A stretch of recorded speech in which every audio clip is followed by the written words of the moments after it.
everyone, welcome back. I got the CM450 here, the Honda-matic wash today, and it actually looks pretty good. The chrome's just peeling off of it everywhere, but the frame on it looks decent. The battery here, you can actually hear it talking over there. It looks like a bunch of acid just kind of came out of it, got onto the pipe here. That's toast. But the rims are good. The instruments are good and clean. Could use a little bit of touch up here, but the glass is good in there. The plastic's all good. It's not all cracked and dried out. The dash here looks good. The wood grain or whatever the hell it is, the brown there is good. So a couple things I have to do tonight. I have to clean all of my electrical connectors since I got in there pretty good with the pressure washer. I already took one off and it was wet, so I gotta blow those out. Put some dielectric grease in there. I want to pull the carbs off, take a look inside there, make sure everything looks good in there, make sure there's no water, clean them out real quick.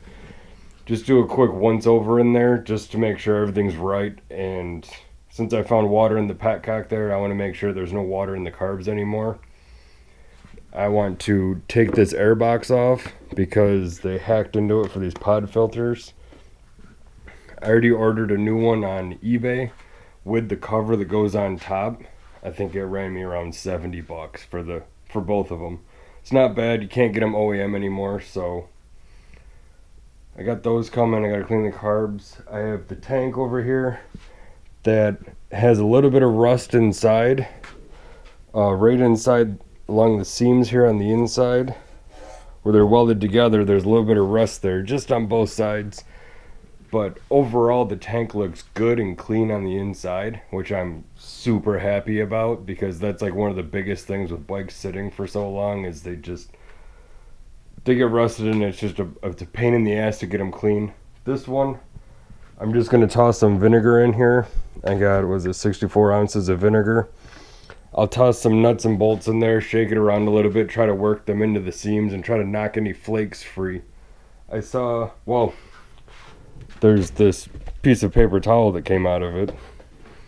And a couple pieces still kind of floating around in the gas that's in there.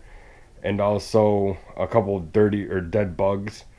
So I just want to flush this out, but before I do that, I want to soak it in vinegar for 24 hours just to see if I can loosen up any of that rust and clean anything, kind of etch the inside of that. So hopefully that'll solve the fuel problem that I was having. I think it was that because the fuel that came out of there was pretty brown and pretty nasty looking. Probably from the paper towel, but either way, get that all sorted out. I know all the lights work, or at least worked before I washed it.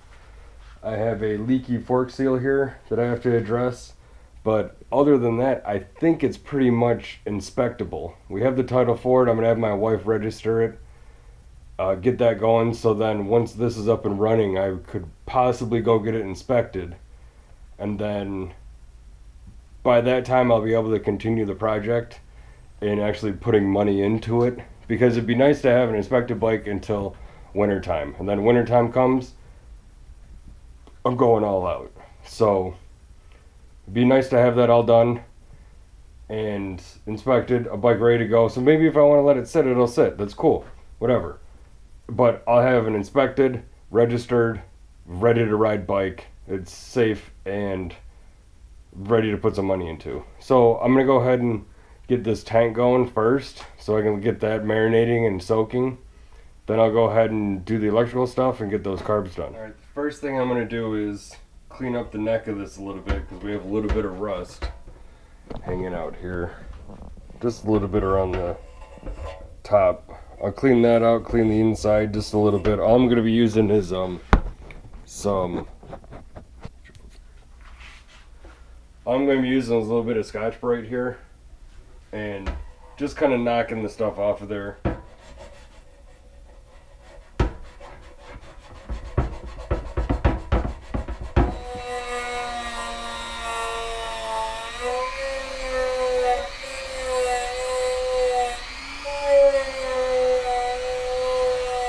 Okay, so the Scotch-Brite did alright, but I remembered I still had some wire wheels for my Dremel. So I went in and, let me take a look.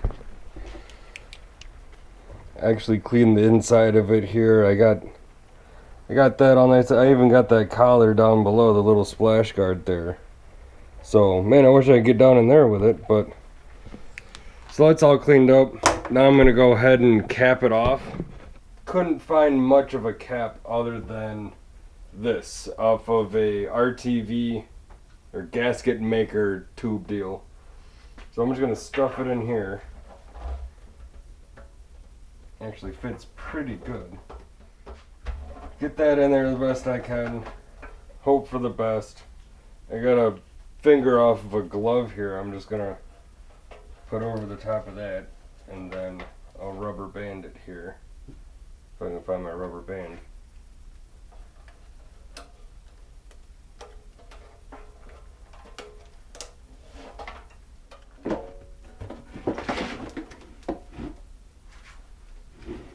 Should be fairly safe.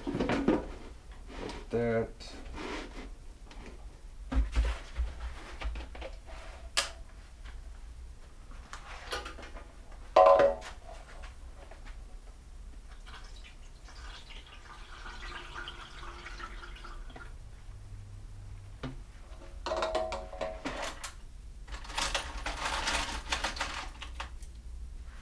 Bunch of M6 bolts.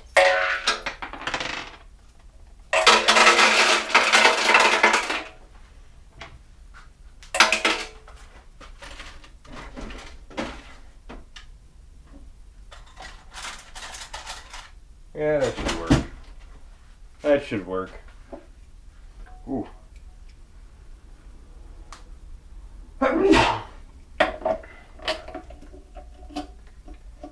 This guy on.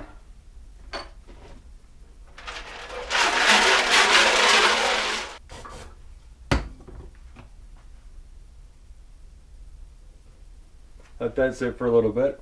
Alright, while all that magical stuff's happening in the tank over there, I'm going to go ahead and clean these connectors out and pack them full of dielectric grease. There's a couple up here, a couple bullet connectors. All I'm doing is I'm just trying to keep moisture out of there and keep corrosion from happening. So if there's a little bit of water, I guess it's alright. Just make sure that you get the grease in there to stop any moisture from actually corroding things. And that dielectric grease is going to get over everything, so it'll be alright. So I'm going to go ahead and start.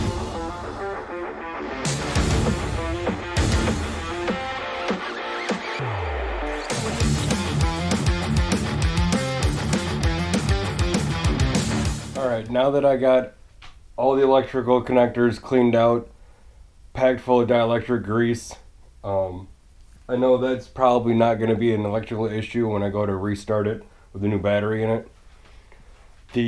One of the reasons I went through and did that is because I just washed it with a pressure washer with all the covers off of it. I was definitely aggressive with the pressure washing because I knew that, let's face it, this bike's been sitting for 4 years in a barn, so I don't know what kind of maintenance was done before then, up until now, other than somebody put chain and sprockets on it, they put a new choke cable on it, they cleaned the carbs, because the carbs are all nice and shiny here, and looks like they kind of attempted to get it to start to run.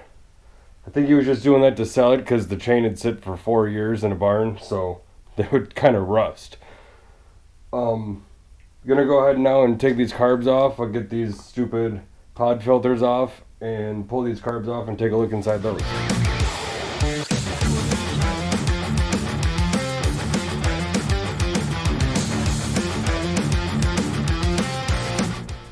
Alright, I just drained the float bowls on these carbs, and guess what? I found a little bit of water. See that little bit of black gel down there? It looks like oil. Well, it's actually water. So that's a good sign. Well, not really, but at least going towards my theory where it was sucking up water every once in a while. So I'm still, knowing that there might be water in one of the jets still, just a little bead, whatever, in one of the channels. So I'm still going to go ahead and take these apart, clean them up with some shop salve, and put them back together. Make sure all the screws and the jets are the same. Make sure I'm on at the correct amount of turns and the air screws and whatnot. I got a climber manual around here somewhere. Kind of not a fan of those, but it was real cheap. It was the only one I could really find that was paper. So I'm gonna just go ahead and do that.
Alright, I got the carbs all cleaned up.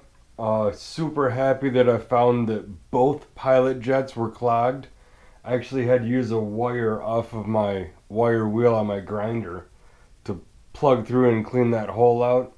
I also found that the secondary main jet on, we'll call it carb number 2, the one that's the slave carb here, the secondary main jet was clogged. That was pretty bad. The bowl itself had rust in it and a bunch of varnish. So I have no idea how this was running before, enough for me to do 2 laps around the yard. So pretty happy about that. The only thing that I'm a little unhappy about is how these tubes right here, the O-rings are kind of beat on them. And I'm not going to risk those sucking air or leaking just a little bit, so I'm going to go ahead and order those O-rings. I'm going to order new gaskets and the screws because somebody didn't use a JIC screwdriver to take the screws out and they're all boogered up. So I'm just going to go ahead and, I think they're like 90 cents a piece, if that. 9 cents, maybe, I don't know, whatever. I'm just going to buy new ones. I always do. I've been shaking the shit out of this tank about every half hour. So I'm just going to let this sit overnight again. Once I get done filming here, I'm just going to shake it again before I go to bed. So that should be ready to drain. I'll do it probably before dinner tomorrow. So we'll put like 20 hours on it maybe. I did take a peek in there and it is cleaning up pretty well. Some of the stuff is flash rusting, but I think it's just a surface rust, so we'll figure that out in the morning. I'm just going to keep the cap on it for now. Every time I shake it though with the vinegar in it, it kind of clears that up. So if this does get most of that flaking on the bottom and it does do like a little bit of surface rusting on the top of it since it's kind of etching it and I'm not able to get that out, I'll just go and buy however many gallons this tank is of vinegar. I think it was like $3 for that jug. And I'll fill it completely up and let it sit for another day and then do it all again and just put some premix in it and put a good coat on that so it won't rust up again. But I think this vinegar is actually going to work because it's looking like it's working in there. I got the dielectric grease all in there, so that's good. Airbox I wasn't able to take off today, but I can probably get to that tomorrow night. Pop that off or try to figure out how to get it out of there so then when the new one gets here I can slam that up in there with the new carb, or with the clean carbs in the tank. That'll be all nice and clean and she should fire up and run, which would be awesome. So if you want to follow this build, subscribe, like the video, tell me what you think about it, tell me what you think I should do or make sure I should do with this. This is kind of a bike that I mean, I've had it in the back of my head to do a restoration on, but I'm not sure how far I'm actually going to go with it. I'm just trying to get it registered and inspected right now. So, like, subscribe, share with your friends, and I'll see you on the next one.